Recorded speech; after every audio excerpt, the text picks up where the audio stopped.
Les pensions i el retard de la jubilació fins als 67 anys està en el punt de mira del sindicat Comissions Obreres.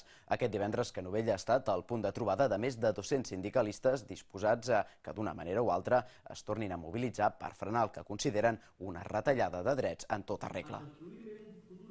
Més de 200 delegats i delegades de Comissions Obreres s'han reunit avui a Canovelles per analitzar la reforma de les pensions, la que pretén retardar l'edat de jubilació als 67 anys. Després de la reforma laboral i la retallada de fons públics, aquesta és la darrera de les mesures que incomoda els sindicats.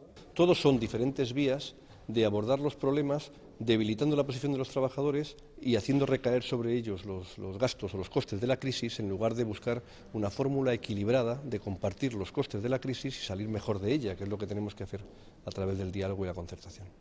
El sindicat assegura que les mobilitzacions dels treballadors no van acabar amb l'última vaga general i que, malgrat les bones intencions, el govern continua aplicant reformes més que discutibles.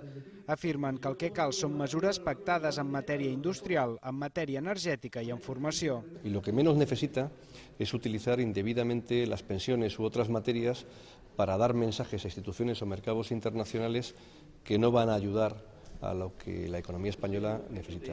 Els delegats de Comissions Obreres estan convençuts de la seva capacitat per poder revertir les reformes que està aplicant el govern central. Deixem els sindicats i marxem a la